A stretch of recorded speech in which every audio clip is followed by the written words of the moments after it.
Assalamualaikum everyone. We from Goodsig, we present about MBO company.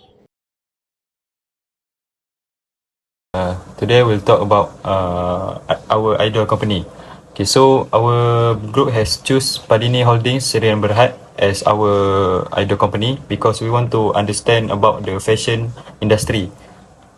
Okay, so we'll proceed to this company founder, which is Yong Peng.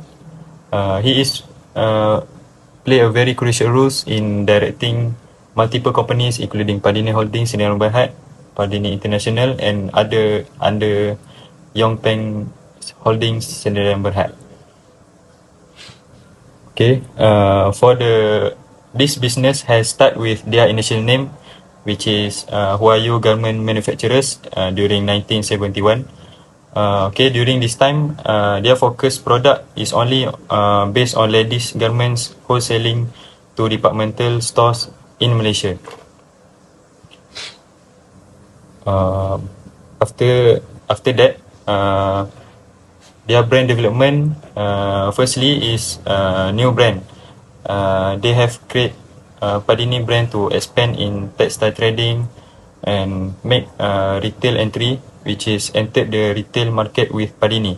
During 1988 shift, Padini also make a change brands from wholesaler to consignor. Other than that, they also have corporate their changes, which is holdings company started home stores Sdn Berhad for retail, wholesale and manufacturing. They also have renamed their brand from changed to Padini Holdings Sdn Berhad after a year. And lastly, their latest product is they have launched Padini Authentics brand. For our company background, first is customer segment. This process is where we will categorize our customer based on their age, gender, interest, and demographic or psychographic. This customer segment will help us to identify our customer buyer persona or channel that they choose to check out their item. Furthermore, from this customer segment, we can know which customer segment that we need to invest more on or what people that likes our product, and then how we can bring sales to our company. Number 2 is value proposition. Value proposition is the process where we'll define the problems that our company try to solve out, and we will set it apart from the trade. And also, we will list down all the problems usually that come from our quality of product and our services. From value proposition, we also can know what's the problem that our customer are facing out, and then we will find the best alternative, at least better than the current alternative to solve the problem. For our channel is one of the medium that we use to communicate with our customer about value propositions and customer services. Every customer have their own segment, which we separate based on their age and interest. For example, for elderly people, we used to promote our item more on Facebook because they like to spend more time on that. And while for the teens, we are promoting our product in social media like Instagram. Customer relationship, we are very focused on how our customer can reach out to us whenever they have a problem with our product or services. As for the retail store, the customer can come directly to us whenever they want to buy their product or they want to telling out their problems. And for the online business, we are doing a live on social media where the customer can ask anything about our product or services. The revenue stream is the process that showing how we make money, start from the step that we choose to put a margin, whether to have a same margin or different margin in one item. For our online business, our main revenue stream are selling our inventory with a same margin.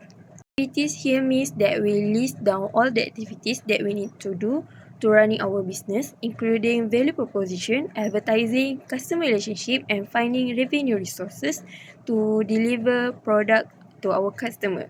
The list is very important because it will filter all the tasks that we need to do to running our business. And also, we spend time on digital marketing, supply demand, inventory management for our online platform. For the resources segments, every company have their own resources, including us. Resources come with every looks, including physical things like office space, material, products, human resources, intellectual property, and interior design. The resources are just based on what the company needs. Resources are very important so that it will help the company for not going overboard for the business that just began and just doing what they are needs to do for the time being. For example, as our company has hired more employees for our retail store rather than our business online, because at the retail store, the workers or employee needs to face or meet the customer more than the online businesses. Next segments, this part is company needs to do it very wisely, starting from choosing the best partners until sign an agreement for both company to collaborate. Choosing the best partners are very important because it will help us in everything in our business, especially when we want to expand our businesses. It also helps us to find a good material or resources to produce our product. And also, without we realizing, our partners can become our promoter where they can promote our product to their clients too. Last part is cost structure. Cost structure is helping us know where our company's money will get going to get resources and to perform in business activity. Moreover, we need to know which part will fix and have a variable cost. From the cost structure, we also can decide how much profit margin that we need to set to keep the business rolling. Without having a cost structure, we will have a difficulties to track the expenses and leakage in our business. As for our online business, our cost structure is based on the budget and value proposition. Alright, for the types of product, MBO company is established as a company that's selling everything about fashion products, start from head to toe. As for our company, we are selling everything too. For first, casual wear, such as like jeans, t-shirts, and hoodie. We also have a loungewear where customer can use during their leisure times, like pajamas, robes, and sweatpants. The next is a formal wear. We also produce a product that were elegant and sophisticated clothing intended for a formal event like a suit, tuxedo, and evening gowns.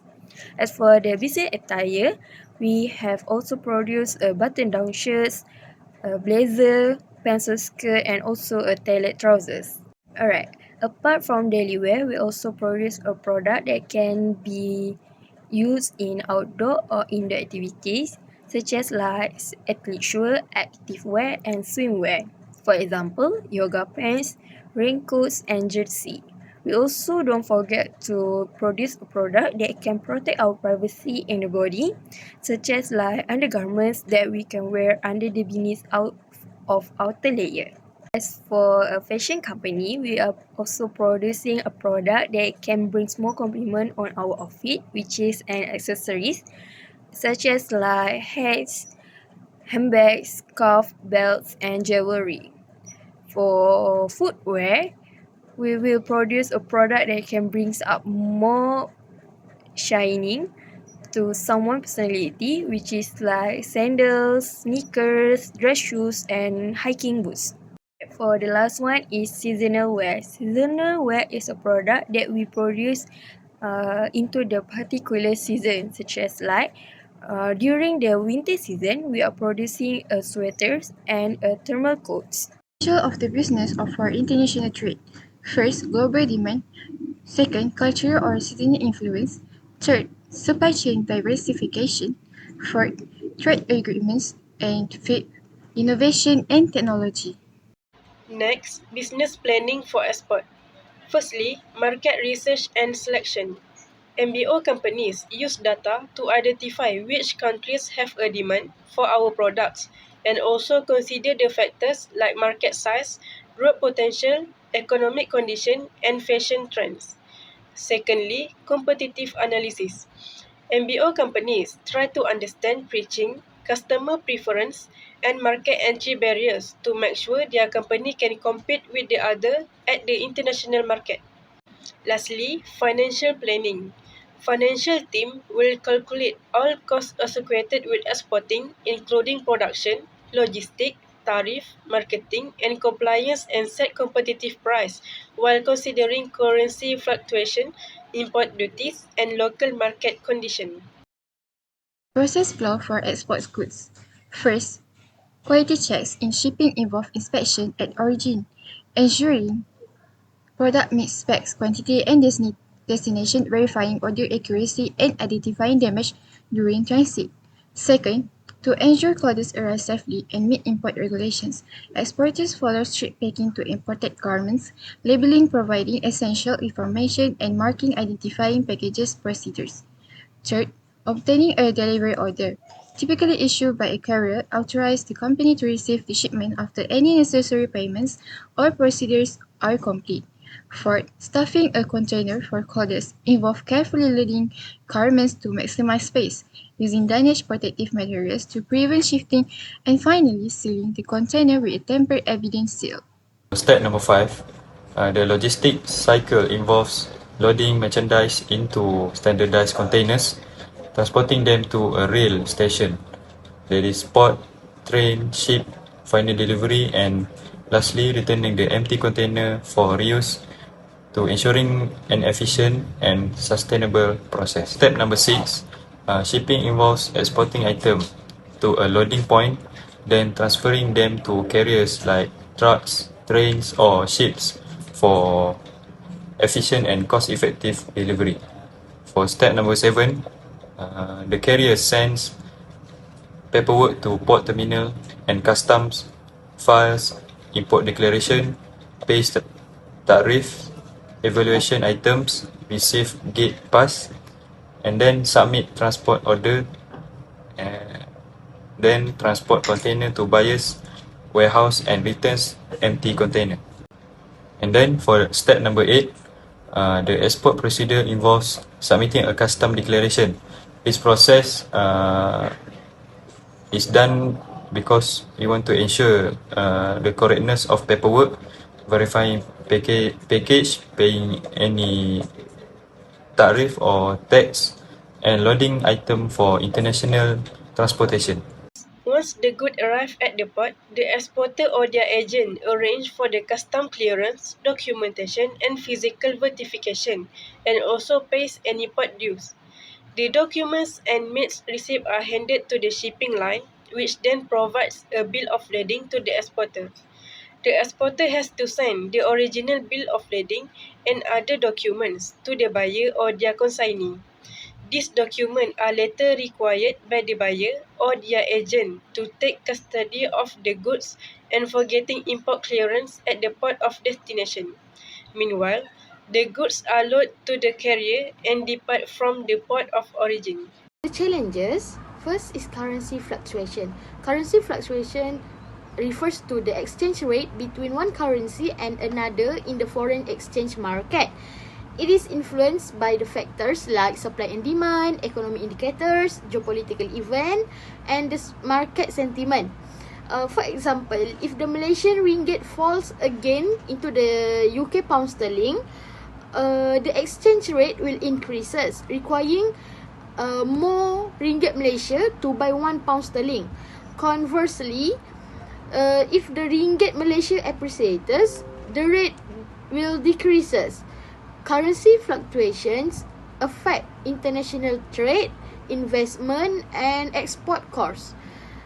A weaker currency increases competitiveness, while a stronger one will increases the cost. Regulatory compliance involve adhering to laws, rule, and the regulation for a specific industry or the business. Exporters face many challenges in providing required documents such as commercial invoice, certificate of origin that can delay the export process. Maintaining legal, moral, and operational integrity is crucial for fostering trust amongst the stakeholder. Non-compliance can result in fines, monetary losses, reputational damage, and the lost commercial opportunities. And then prioritizing compliance efforts and establishing reliable systems is essential for the exporters. Challenge that are faced by the exporters is culture and language differences. Cultural and linguistic diversity refers to the differences in norms, values, beliefs, practices, and the languages among the people, groups, or the societies. It is crucial to understand and handle these differences in multicultural and multilingual setting. The exporters can effectively navigate a global business setting by embracing cultural diversity with the respect, sensitivity, and the openness. Respecting cultural diversity, being the mindful of taboos, and improving their English language proficiency that can help them gain a positive view and new business experiences. Solutions, firstly, managing the currency fluctuation rates.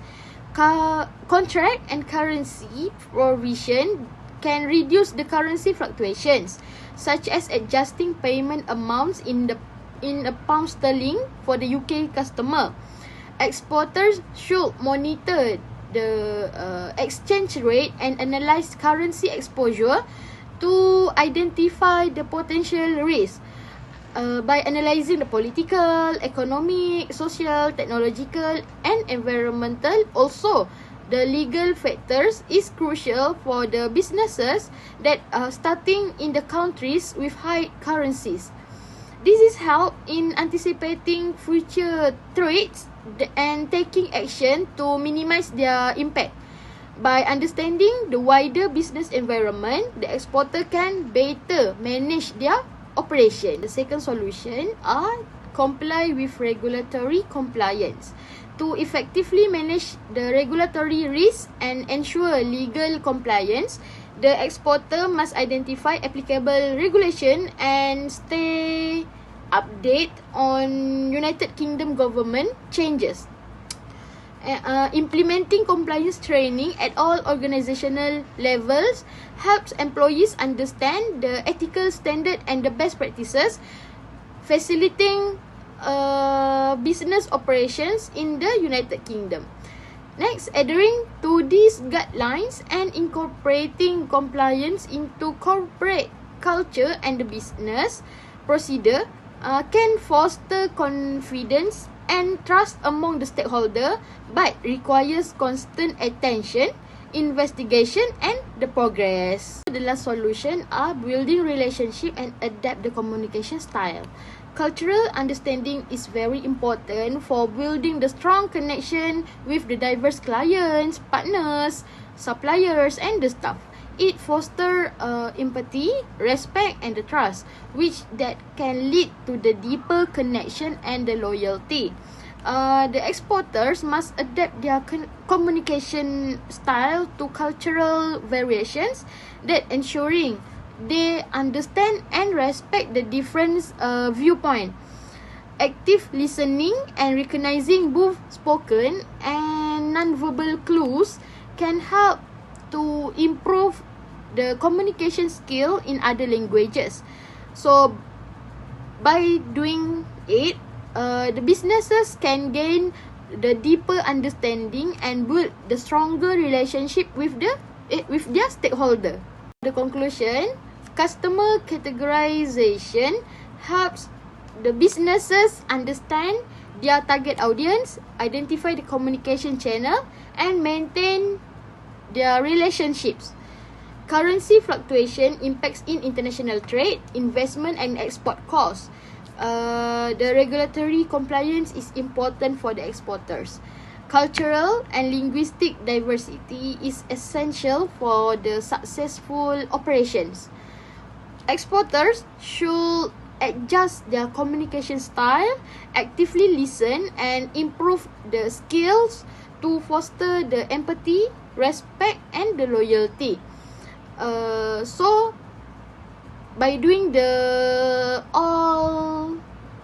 solution, the business can run smoothly and efficiently if the exporter follow the rule and the practices in that country, which is in United Kingdom.